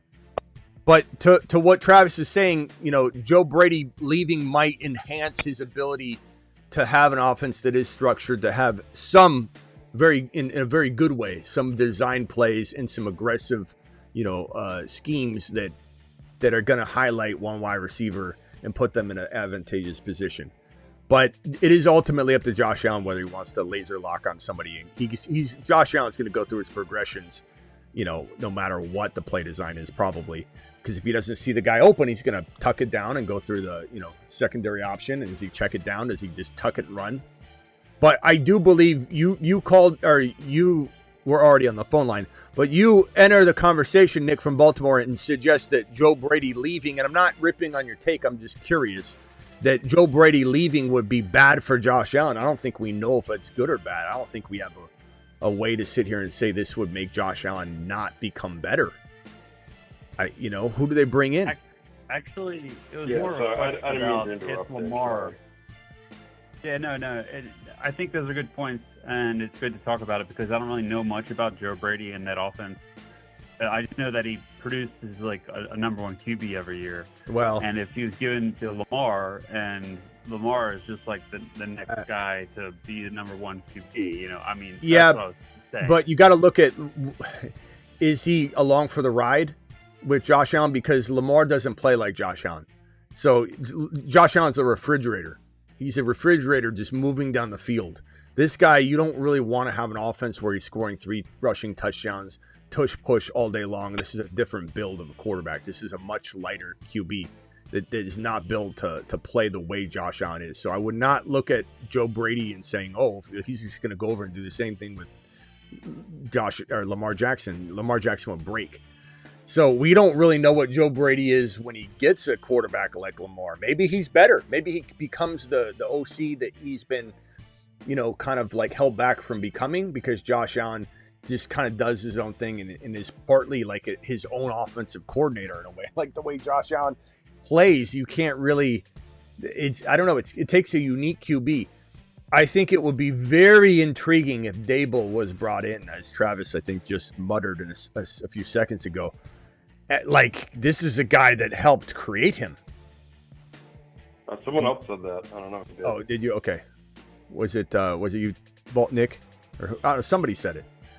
But Josh Allen, that would be interesting if they brought Dable in and said, hey, and that would be an attractive landing spot for Dable, because he could be like, that. I can get my boy back, Josh Allen. He had a big, heavy hand in creating Josh Allen's, career. So, we'll see. I think, as far as what you said about the tush push, that doesn't really convince me that much about how far they are apart as scoring fantasy points. I don't think Josh Allen's getting that many touchdowns per year compared to Lamar, as far as like rushing touchdowns from the tush push itself. I mean, I get what you're saying. I think they are more similar than you say. Yeah. And guys, this is going to be a lesson for you. Who is it that said it in the chat? He told us to draft Bagent. You're suggesting that I told you to draft Bagent. Not only is that completely false, I never ever told you to draft Bagent. We talked about Bagent in Superflex Dynasty as an ad on several occasions, but when you come in here and spread rumors, this is how you get kicked off the channel. So it's unfortunate for you that this is your favorite show and now you're not going to be here anymore. But you're going to be spreading rumors and things in the chat. Not to mention, nobody cares, bro. Nobody cares. I know you're in here to try and salvage the ice sculpture that you made for Caleb that's melting right now at center field, and you're questioning the construction materials you used to build the sculpture. But coming in here and telling everybody in the live chat over and over, he told us to draft Bagent. I didn't tell you to draft Bagent. We talked about Bagent in terms of big, huge rosters, super flex. Is he somebody you grab? Dynasty, keep an eye on Bagent if he does ever get inserted in the lineup, because Ben Johnson's amazing. But now you go ahead and do that, then that's unfortunately the way that's going to go for you. So next time, maybe think differently about that. Okay. Let me read these real quickly. Smitty, love the power plant. One thing you missed was barbed wire. Yeah, on the fence, sloppy turnover games. I'm 52 and missed the old school toughness of the game and refs letting them play. Thank you, Strong, for dropping that super chat. Yeah, I sometimes miss the old school football too. Now it's all pre-snap motion. If you're not in motion before the snap, you're falling behind. And so the whole game has changed, and it'll continue to evolve. Although, as they talked about during the game, there's a lot of 13 personnel, that we never anticipated in this game. 2 and 3 tight end sets and tight ends becoming wide receivers. And that's kind of got an old school feel to it a little bit. But there's a new NFL in front of us right now. If Stroud was traded to the Vikings, could O'Connell fix him? No. Maybe he plays better, but my answer is no. Smitty, Texan fan here. Sorry if this has been asked. I think I already answered this one. Yes, Stroud upgrade. We talked about that. Thank you, Jersey. Appreciate you dropping that. All right, Nick from Baltimore. Any final thoughts, my boy? Yeah, I also really think that the Seahawks are going to be the next Kansas City Chiefs. I really see that in their game plan as far as the way they're set up to succeed in the future. The Seahawks? Yeah, the Seahawks. I think they're going to be the next Kansas City Chiefs. I think they're going to start building, winning Super Bowls year after year, the way they're set up. I don't know about that. I think Seattle is definitely dangerous. But I think that, Darnold is... You're always going to have, a vulnerability to lose. And you got to win consecutive games. I don't know if I agree with you if they can get a better, let's say Jalen Milroe is the guy that we think he is, and Darnold, let's say, gets hurt in the preseason, Milroe comes in and Milroe, then yes, you're correct. I think if you can build defense and have a better quarterback than Darnold, you might be correct in that they could become a force for years. Seattle's in a real good position, and McDonald deserves to be considered coach of the year as much as anybody. Truly, and you're not really supposed to count playoffs and the Super Bowl and all that, so we're still judging Shanahan for his regular season, and it was amazing, what Shanahan had to deal with. It's never about does he fold in the playoffs like he always does? Does he have a horrible off season like he sometimes does, usually does? Vrabel, you're not judging whether he wins the Super Bowl. You're not even judging whether he gets into the Super Bowl, which he probably will, which would have some sway, and it might still sway because that's the way it works. But I think that you're looking at McDonald, who might be the most underrated of the entire group of candidates for Coach of the Year. And I mean, yeah, what a way to build a team. What a way to build a team. This defense, he did it in Baltimore. He's done it in Seattle. And he's got JSN. He's got an amazing rushing attack. Kubiak is fantastic. We'll see how McDonald does with Kubiak gone, because Kubiak's going to get a head coaching job. So this is the part about the NFL that sucks. And the one pushback, and I'm sorry, I'm not trying to push back on everything you're saying again, Nick. But the one pushback I'll give you is that with the turnover of OCs, I don't know that we're going to have consistency in the NFL anymore. I just don't think that we're going to see, because like Kubiak's a big part of why this offense is humming, and he's now going to get ripped immediately from the offensive coordinator position, and then who do they replace him with? You know, because McDonald's a defensive guy, so he can only control so much. Who do they bring in? I don't know. It's an attractive place though, so if they, let's say, pull it, and then who goes in there? I mean, there are some options, but damn if it's not kind of depressing to see these OCs get a crack right away. One good year, boom, they get a shot. One good year, boom, they get a shot. All right, anything else, Nick? But let's see how Milroe is. Milroe could definitely be the key to what you're saying about Seattle being long-term. Yep, all right, that's it. All right, later, bro. Yeah. Later, bro. Berkland says, how many big games Darnold have to win before we end the ghost argument? I don't know. When I feel like that I'm wrong about him. Like, I mean, he just saw ghosts in Minnesota. Like, when do we have a meter when we reset the Darnold saw ghost meter? What do you want? Hasn't been that long since he panicked, had a panic attack, saw ghosts everywhere, folded like a chair. You know, and he's in a big spotlight game. So if he folds, let's say in this conference championship game, then what are you going to say? We're going to reset the meter and say he goes through all 2026 without seeing a ghost. And you're like, well, when are we going to give him a chance again? Like he recently saw ghosts, man. I don't know. Not to mention he's injured right now. All right. Where are we at? Thank you for all these super chats, guys. Appreciate you. DJ, final thoughts, my boy. We might be back on the Dynasty channel. Go ahead. Andy's, are you in the can, bro? We this is the echo of the bathroom. I can tell right now. Do you need to call us back? No. No. So, fact, I think it's speakerphone. Yeah, look, listen, DJ. Higgies, draft value. 4th, 5th round, maybe, coming out.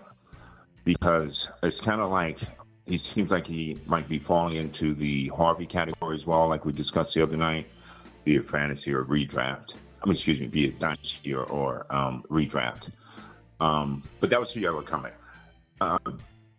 Josh Allen.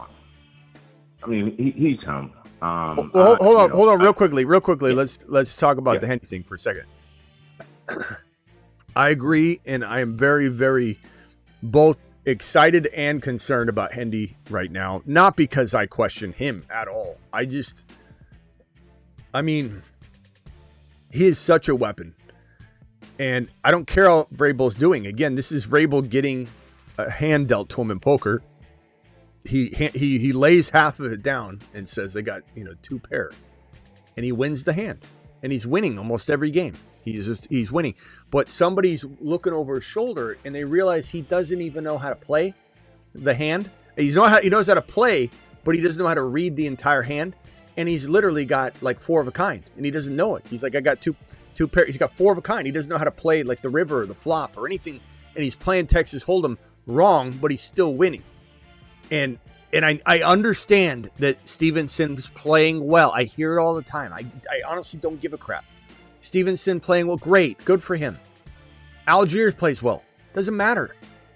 Like Hendy is a home run hitter, and you're squeaking by maybe here or there, or you're winning at the end of a game when it struggles in the middle. Hendy gives you the best chance to blow your opponent out of the water if you give him full workload. And it does seem like by the end of the game, the carries do kind of get up there. And at the end of the day, it's like, him and Ramondre are pretty close. But they're bad carries. They're the crappy carries. They're not whenever he's given Hendy the ball in space on sweeps and stuff to the edge, he takes it to the house once every 15 times he touches the ball practically. I don't know what the exact number is, but it's a crazy amount. Astronomically high efficiency if you give him a proper dosage of work and not just give him up the gut carries at the wrong time and say, well, we gave him 12 carries. Yeah, you give him 8 or 9 really bad carries that were really just trying to space the defense out, establish the run a little bit, push the pile about 2-3 yards, put yourself in a 3rd and 6. Like, that's what they're doing with Hendy. It's complete misuse. Now, there's a little bit of excitement there because it's going to make everyone scared of him. But the answer to that question of whether we're still even taking advantage of that, are we really getting excited over something that's not there? I would probably say we're kind of in pause and holding pattern as to what the running back room will look like next year. And I don't know the answer to that. Like, they could bring Ramondre back. They could draft a Jonah Coleman and start using him immediately up the gut on all the goal line stuff. So there is a risk factor that he won't get the volume we want. But at the same time, I lean toward the same situation that this was for Bijan coming out of his rookie year. The capital's there. The belief is there. Talent usually does eventually win out. And Hendy will figure out a way to make his splash, and then eventually you keep him on the field. I like that it's kind of a nice little mix of risk and reward if he falls to 4. So you say 4th round. If we get Hendy coming off of this playoff stretch where he doesn't get used a lot and he goes in the 4th round of 2026 fantasy football drafts, I'm elated. But if you ask me, could he be fed like a monster in these next 2 games, climb into the 2.10, and I'd be even more elated, even though I'm paying more of a price? Maybe, because then I'm feeling really confident and I know he'll deliver upon when the ball's in his hands, and that it feels very secure that there's no question about that. The 4th round value is super nice, but you still have the question, the reason he's in the 4th round, you still have the question of, does he know what he's doing with this running back room? So it's going to be a tough dilemma. I do believe it will be the Bijan route, where at the end of the day, we're all laughing that there was concern during the rookie season, but it's hard to say. All I know is I'll take the 4th round value if we get it. And we'll evaluate every single road block or potential landmark, whether it be draft day, free agency, and really kind of carve out this running back room. If, let's say, he's a 4th rounder coming into the early part of the 2026 season, on Underdog, promo code Smitty, where we're drafting on the big board the night of the Super Bowl, when the Super Bowl's over, play 5, get 75, link in description, or use code Smitty. If, let's say, we get through free agency in the draft and there's no big name player in a position to really threaten Hendy, his value will climb immediately from that 4th round to the top of 3. All right, go ahead, DJ, with the final thing you were saying. Well, just to add to that, just an overall philosophy concern. Travis would probably speak to it naturally, better than what I can. And that is also my point with regard to May, in that get him a number 1, man. Because I think that Vrabel and McDaniel's thing is, just like you said, man, run 3-4 yards, get in the short 3rd down territory. Either May's going to make a play with his legs, or so that's an overall, I think, concern in terms of how they are using them. But I think it's the philosophy, and I don't want them to fall in the trap of the Josh Allen route and not getting May a number 1. Last thing in terms of Murray and moving off of CJ, etc. And I've said this before, the OC position is paramount. I was thinking about Daniel Jones. I don't know, maybe Daniel Jones was better than C.J. Stroud, and I'm not saying Daniel Jones is, top 10, 15 in fantasy, but what I am saying is the OC emphasis around the quarterback and his development to your point about these OCs leaving after 2 years, how can anyone develop? And going back to Josh Allen and Brady, whoever they bring in there, bring in an OC, whatever, because Josh Allen's him. And I think that's also the concern. That's it. I think the last thing. Right. Yep, I got it. Thanks, DJ. Call into the Dynasty show if we do it. All right, thanks, man. Right. Rock out. Final thoughts. Apparently, Stroud's going to give Bryce Young some advice. Yeah. That is so funny, man.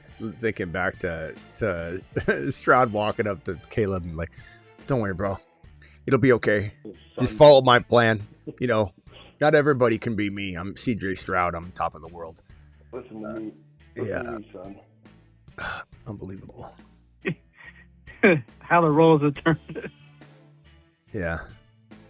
Oh, man. What a good playoffs. I have a bad feeling. I'm hopeful I'm wrong. I'm not necessarily predicting this. I'm just saying I have a bad feeling that we're going to be a little disappointed with the action of these last 3 games. I hope I'm wrong. I think if New England and LAR win, then we probably will have an exciting Super Bowl. So that's the part where I hope I'm wrong. But if it's Seattle versus New England, probably going to be a really low-scoring Super Bowl game. This will be a low-scoring game, most likely Seattle Rams. I think New England will put it on Denver because what do they have? I mean, Stidham ain't going to do anything. If people in here saying Stidham will do fine, you'll see. You're a Broncos fan. You have no clue what you're talking about. Yeah. Like, stop it. Stop it. Yeah, I know you're trying to be excited and make the best of it, but like, stop, bro. It's embarrassing. Don't act like Stidham's coming in here and taking over. I mean, the guy's coming off the bench. Like, it's really hard to do that. Not to mention, in order to do what Denver's been doing, I think Travis said this the other night, they have to do it with fourth quarter Knicks, like doubted Knicks. Kind of like Caleb. Shaky first 3 quarters, and then Knicks comes in the fourth quarter and does what he does, but it's required in order for the Broncos to win the game. You're telling me that Stidham's either going to have a great all 4 quarters or he's going to come in and do the same thing? I highly doubt it.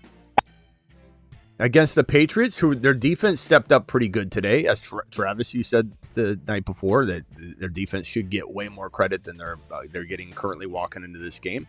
Now, the game was kind of a mess. It was all over the place, almost like New England, Houston. Floppy. Neither one deserved to really win. But that's 2 times in a row that Drake May struggled a little bit. But I do believe that he came in clutch and he learned something in both games, and he's really getting on the job training. 3 touchdowns. And came back and threw 3 touchdowns, which at the end of the day, as you just said, no quarterback, but we think Brissett has ever thrown 3 TDs against this Texans defense. So unbelievable. And then he gets to, in lucky fashion, however people want to word it, whatever makes you feel better, he goes in to play Denver that is literally quarterbackless. So Drake May, by the time he gets to the Super Bowl, if it's Seattle, he might be in trouble just because they're such a good defense. But he still could win the game. They swarm, yeah. But if it's the Rams, I think New England can beat the Rams. I think the Rams, they got a little lucky tonight, and they're definitely a good team, though. Like, I mean, McVay's a good coach. He's a good coach. I believe, if anything, I'm giving McVay even more credit than I think most people would tonight, because he should have lost this game. The Rams were not the more impressive team tonight. And Ben Johnson was in his bag in picking apart that defense. I mean, the Rams couldn't find anybody open. And when they got it, it was like you were holding your breath going, are they going to get the first down here? Are they going to pick it up? Whereas, the Bears, Caleb would drop back and there'd be 2-3 wide open wide receivers. And you'd see Caleb throw a you could call it still a nice throw, but right to an open DJ Moore crossing across the middle of the field. Defenses are going to walk into 2026 game planning differently against the Chicago Bears, though, because teams let the middle of the field stay wide open all year long. Like, it was wild to me that after watching the Green Bay Packer game, this Rams defense didn't say, we have to watch the middle of the field, these routes that these receivers are running, these crossing routes, and you have a DJ Moore or Loveland across the middle of the field wide open. And not to mention that absolute garbage, defensive performance on that Caleb, missile. And it was a missile that he threw into the corner of the left corner of the end zone. I mean, how does a defender not play that ball properly? It was crazy, bro. It was like watching an 8-year-old try and catch a football in the end zone, like when you throw a Nerf ball in the air. It was like you saw he just like froze, bro. And Komet was like, "Okay, I'll take it."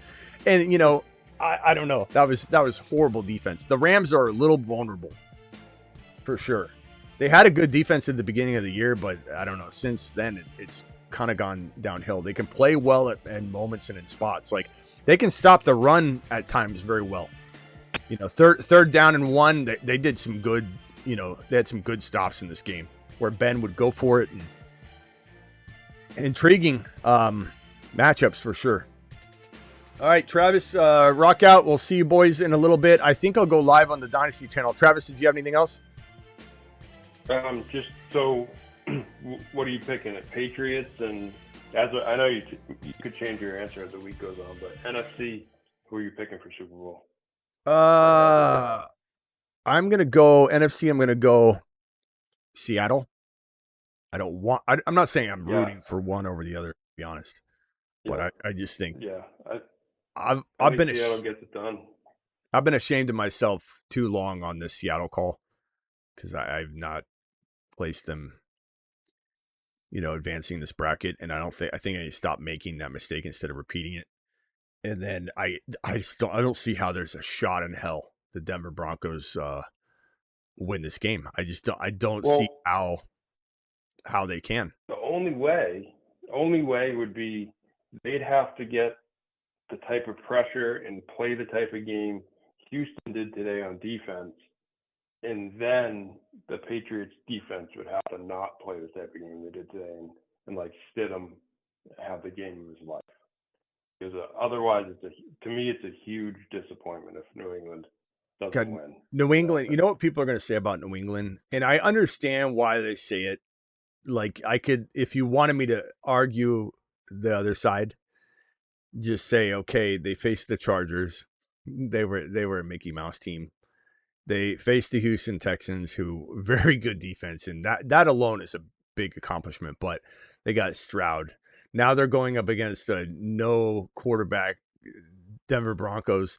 And then if they get into a Super Bowl against Sam Darnold, and let's say he folds or whatever, and then New England wins, you're going to have people saying they should have an asterisk next to the Super Bowl. Drake May won a fake Super Bowl. But I mean, I could easily I'll buy that argument, but at the same time, a lot of those same people said, "Oh, I don't know if they'll get by the Chargers," but especially we're saying, "Oh, Houston's going to trounce them."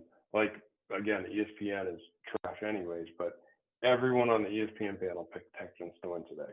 And last night, I don't care what people say tonight. Last night in the chat, there was, I'd say 60% of people at least saying, no way the Patriots get past this defense. So it's like those same people who put an asterisk on it also were saying, oh, they can never do it. Yeah, it's always an excuse. They got by him because of like Stroud. Yeah, but Seattle, could Seattle win this game? Absolutely. Their team, they're just such a good team, led by a mid, but he can be efficient at times. Sam Darnold. This is like Dilfer, in a way. It's like if they win this game, it's Trent Dilfer, Sam Darnold, same category of player, but good enough with the right defense and surrounding cast. I mean, Kubiak wins the Super Bowl, even makes the Super Bowl. He's already gone, but he is literally negative chance that he stays, and so Seattle will be a very different team next year without Kubiak. You got McDonald, but he's a defensive guy, so it matters greatly. I guess if I had to pick right now, I would say, geez, man. Look, Drake May's had a great run. I think they do an amazing job, getting past Denver Headless Horseman team here. But I'm going to say right now, I think we have a conversation of defense wins championships after it's all done again, and people start saying that, and then we have a whole bunch of Darnold believers thinking that they've got an elite quarterback. Mm-hmm. I can kind of see this happening. I'll be rooting for New England, but I if I had to like wager it, I guess I would go Seattle. But I don't know. If the Rams win this game, then it could change everything, and I don't know. It's really hard to say. I just think picturing teams beating that defense, man, is hard. I don't know. They're really the way they're so complete. It's like even the Texans, you can exploit them in ways. Like they threw for 3 touchdowns.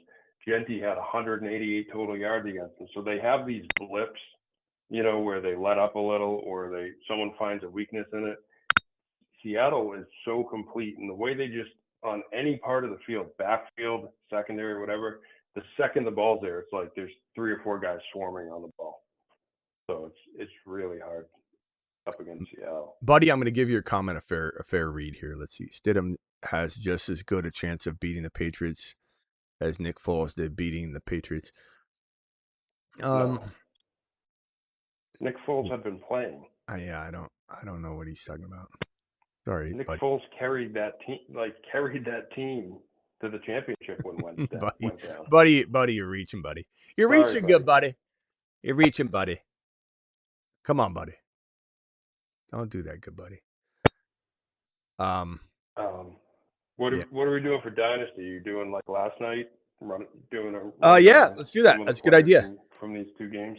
Let's do that. Let's run back Dynasty on this group of players.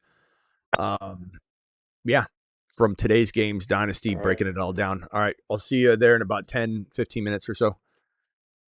Yep. Thanks, Travis. Later, rock out. See you later, pal. You got anything else? Nah, I'll see you then. All right, call in later. All right, guys. Thank you for joining me. Thank you all my super chatters. Thank you all my rumblers. New Age Outlaw dropping the gift of membership on the Rumble. New Age Golf. Let's see any comments you guys have. Seattle has formidable defense. More than that, Golf. They're the number 1 defense. Thanks. Also have a great week. Thank you, New Age. We'll be back on Dynasty in just a little bit. So everybody on Rumble going over to Dynasty. If anybody isn't subscribed to my Rumble channel, please go to the links in the description and click on those. Lots to go over. This is a great show. Appreciate everybody being here. A lot of good content. A lot of awesome conversation. A lot of guesswork and projections and predicting, and it's why we play the game. And boy, am I excited for 2026. This is just a remarkable playoffs that we've experienced, and I have a feeling that it's going to die down a little bit in excitement, but maybe I'm wrong. Thank you, good buddy. Appreciate you, buddy. Smitty, as a diehard Bears fan, I agree. You agree with? Let's see what this comment. I'm not. I'll put any comment on screen. I don't care, as long as it's not belligerent. As a diehard Bears fan, I agree with all your takes on Caleb. Wow. Rare. Thank you, pal. Scotty Do, appreciate you. Paul probably thinks Bo Nix is better than Drake May, says John.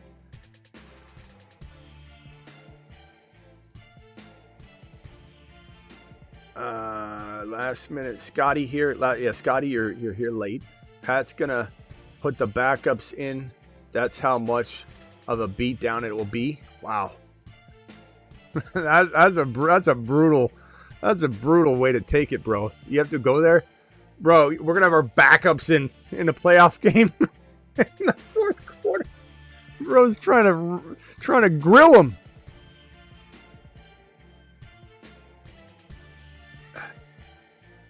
Jeez.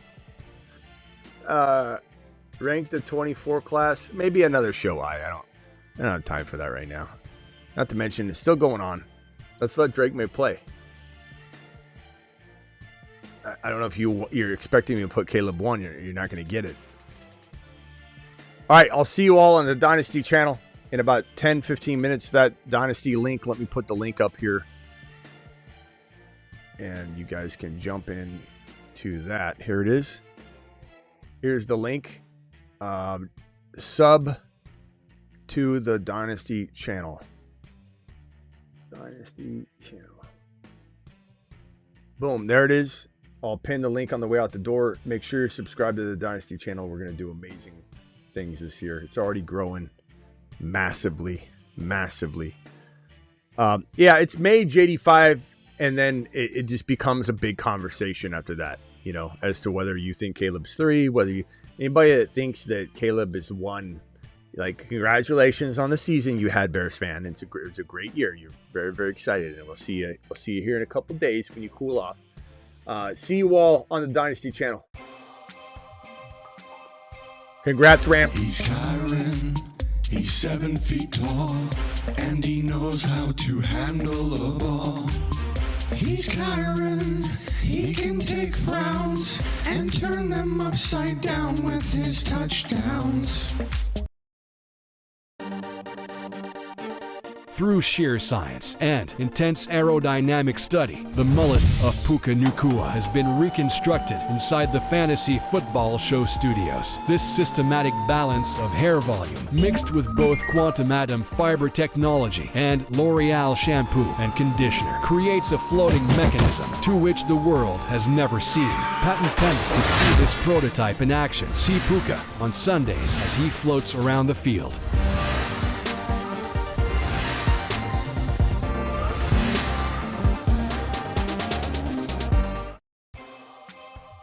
Live Monday through Friday, 8 p.m. Eastern, every single Monday through Friday. Live whenever big news breaks. Live at midnight Eastern almost every single night. See you all on the Dynasty stream in about 10 to 15 minutes.